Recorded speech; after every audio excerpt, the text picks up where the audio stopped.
Assalamualaikum warahmatullahi wabarakatuh. Ketemu lagi di Dongeng Tengah Malam. Oh ya, sebentar lagi ini kan Hari Raya Idul Fitri ya. Biasanya Hari Raya Idul Fitri kan kita semua pada mudik ya. Mudik ke rumah orang tua atau pulang kampung, tempat tinggal kelahiran dan sebagainya. Tapi untuk tahun ini mungkin sebagian tidak bisa mudik atau pulang kampung ya. Tapi saya harapkan walaupun tidak bisa pulang atau tidak bisa mudik, ini adalah untuk kebaikan kita semua, kebaikan kita bersama. Semoga teman-teman semua menyadari ini dan tetap semangat bahwa kedepannya akan jauh lebih baik. Karena pulang tidak harus sekarang, mungkin besok atau lusa kalau kondisi ini sudah membaik, bisa segera untuk pulang kampung lagi.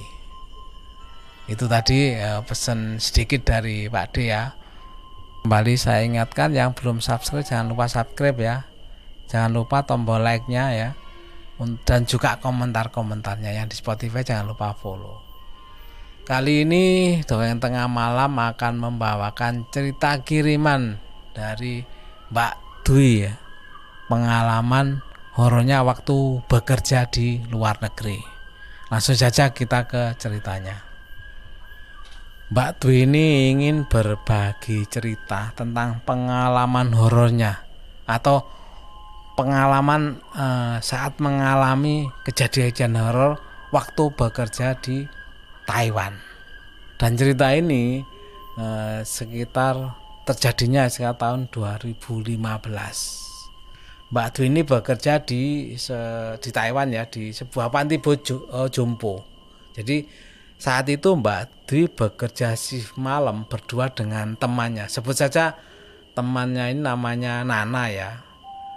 Nana bekerja di kamar nomor 1 sampai 22, sedangkan Mbak Dwi ini di kamar nomor 23 sampai 47. Sedikit gambaran mengenai lantai tempatnya Mbak Dwi ini bekerja ya.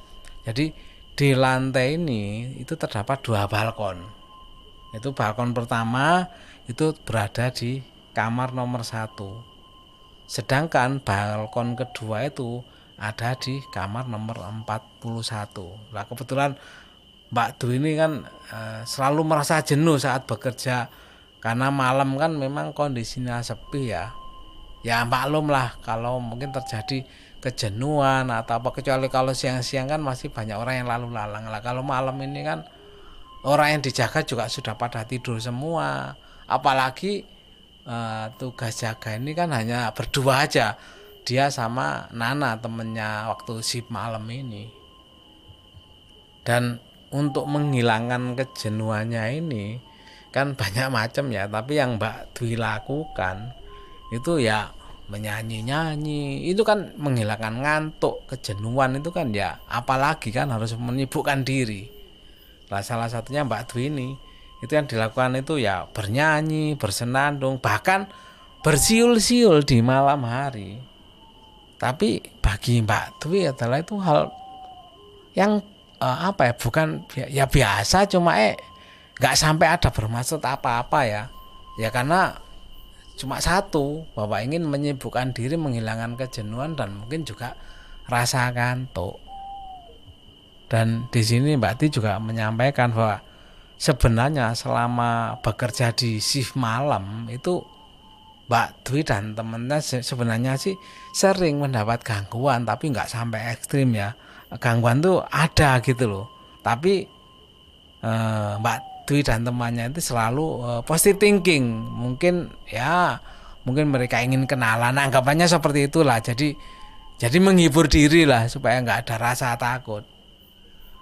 Dan akhirnya kejadian yang membuat Mbak Sri merasa terganggu atau takut itu dialami. Jadi saat itu Nana teman shiftnya itu kan turun ke lantai 5 untuk membantu teman-temannya bekerja di lantai 5. Karena memang pasien di lantai 5 itu keadaannya itu lebih gawat atau sudah parah lah. Saat itu kejadian pertengahan bulan Agustus lah yang diingat Mbak Dwi ya. Di Taiwan itu ada tradisi istilahnya itu bulan hantu atau perayaan bulan hantu lah.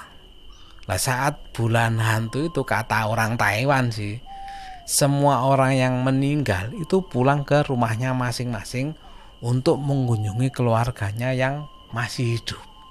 Lanjut ke ceritanya ya. Nah, saat itu temannya Mbak Dwi Nana ini kan turun ke lantai 5. Sedangkan Mbak Dwi ini akhirnya kan di lantai 6 itu sendirian. Karena temannya Nana itu turun. Walaupun sendirian tapi kan tetap Mbak Dwi ini melaksanakan tugas dan kewajibannya. Ya salah satunya itu ya ngontrol dan atau memberi makan dan minum ya ke kamar-kamarnya yang dihuni pasiennya ya. Saat itu Mbak Dwi ini sedang berada di kamar nomor 41 sampai 47 ya. Sedang memberi minum kepada lansia yang menggunakan selang atau makan melalui hidung itu lah ya. Nah, saat memberi minum itu ada samar-samar seperti suara lonceng sembahyang bagi orang sana ya. Saat itu ya sekitar pukul 1 dini hari lah. Ya Mbak Dwi dianggapnya mungkin terdengar dari sini ada yang sembahyang atau apa ya. Mbak Dwi ya cuek aja waktu itu. Waktu itu berpikir mungkin ya itu tadi ada orang sembahyang atau apa. Tapi lama-kelamaan suara loncengnya tuh semakin jelas dan semakin keras. Mbak Dwi akhirnya cek lewat balkon ya. Mungkin ada perayaan di jalan atau apa. Lah saat melihat di balkon itu sepi, nggak ada orang sama sekali. Bahkan suara motor aja nggak ada, maksudnya nggak ada yang lewat gitu. Dan saat itulah Mbak Dwi baru sadar bahwa kalau ini adalah tengah malam, mana mungkin ada orang sembahyang di tengah malam. Akhirnya pintu balkonnya itu ditutup dan Mbak Dwi terdiam di tengah kamar sambil ngeliatin satu persatu nenek yang ada di ranjang ya. Mereka malah ngeliatin ke Mbak Dwi. Jadi suara lonceng itu masih terdengar dan semakin keras bunyinya. Dan Mbak Dwi pun mencoba cek setiap laci milik pasien mungkin ya. Mbak Dwi berpikir ada jam beker yang ditinggalkan oleh keluarga pasien atau apa ya yang di dalam laci. Ternyata nggak ada. Akhirnya Mbak Dwi tetap mencoba tenang dan nggak panik. Dan Mbak Dwi diem lagi, duduk sambil jongkok. Dan yang dirasakan Mbak Dwi itu apa? Sesak nafas. Ya kenapa? Ada rasa takut kan. Dan suara lonceng itu serasa di atas kepalanya Mbak Dwi.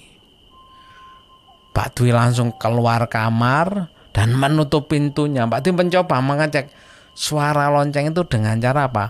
Menempelkan kuping ke pintu. Suaranya masih ada apa enggak? Dan saat pintu itu dibuka, sedikit suara lonceng itu masih terdengar dan semakin keras bunyinya. Karena dianggap kondisinya sudah tidak kondusif lagi ya bagi Mbak Dwi ya. Mbak Dwi akhirnya telepon ke lantai 5 minta temen shiftnya Nana untuk segera kembali ke lantai 6 atau naik ya. Dan Nana pun akhirnya segera kembali dan Mbak Dwi menceritakan apa yang dialaminya tadi. Itu mendengar ceritanya tadi, Nana langsung ngecek ya suara lonceng itu dan ternyata nggak ada sama sekali, sepi, nggak seperti tadi yang bunyinya keras sekali menurut Mbak Dwi ini. Itu adalah cerita pertama yang dialami oleh Mbak Dwi saat shift malam. Setelah itu memang Mbak Dwi nggak merasakan ada kejanggalan ya, sampai berselang sekitar 1 minggu itu Mbak Dwi mendapat gangguan lagi. Dan yang ini bukan lagi mereka menunjukkan suara-suara eksistensinya ya, tapi ini menunjukkan wujud. Jadi dan wujud tersebut itu menyerupai mandor ya, yang atau kepala pengawas ya. Jadi mandornya Mbak Dwi yang bekerja di shift pagi. Saat itu sekitar jam 2 atau setengah 3 dini hari ya. Jadi saat Mbak Dwi di lantai 6 sendirian, tepatnya hari Minggu ya. Jadi Mbak Dwi itu sedang mencuci tong sampah, dan saat nyuci ya biasa nyuci semua pintu kan tertutup ya.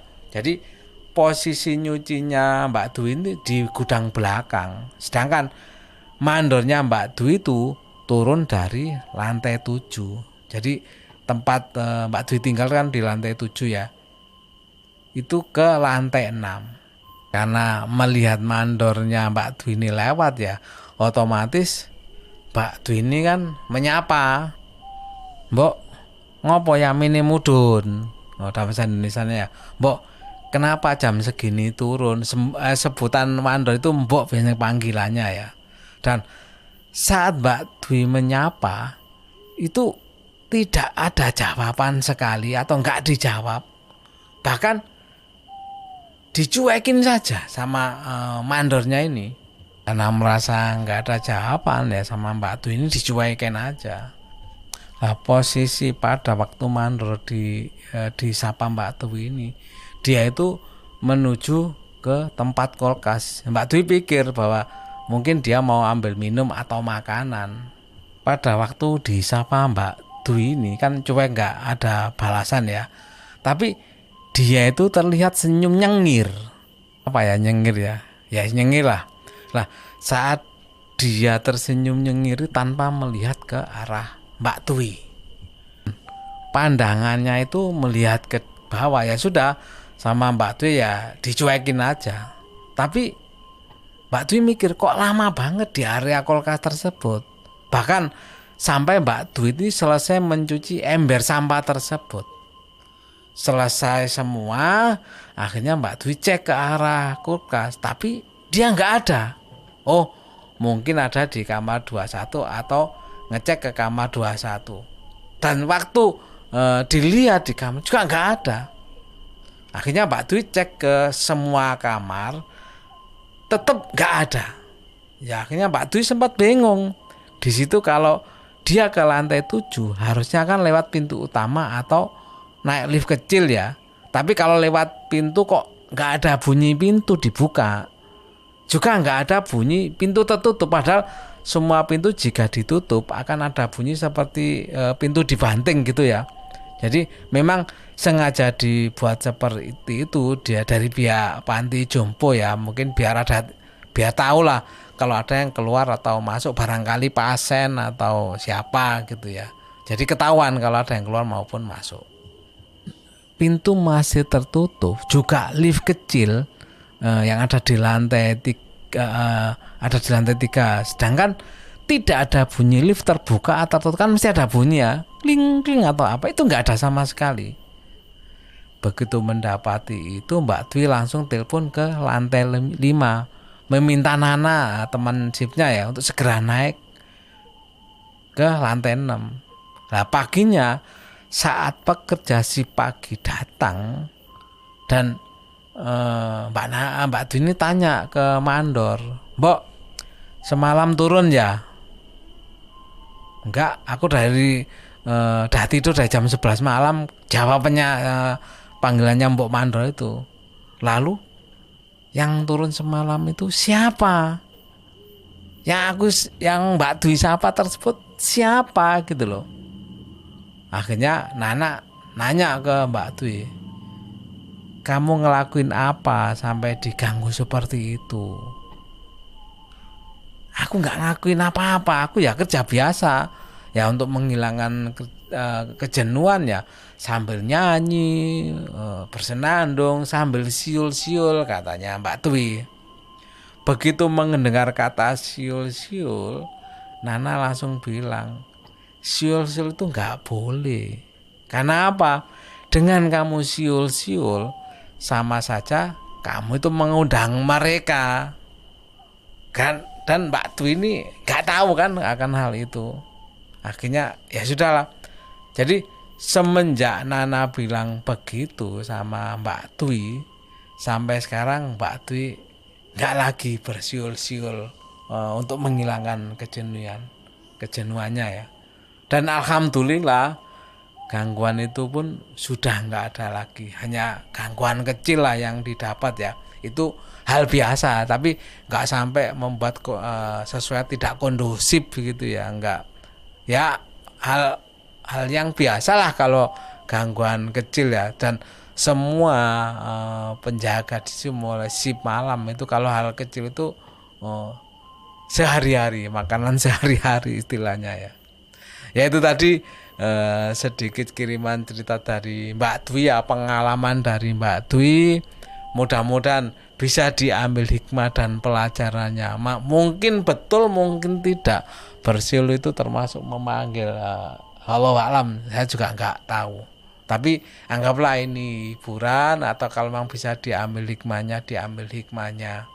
Mudah-mudahan teman-teman dongeng tengah malam semua bisa terhibur.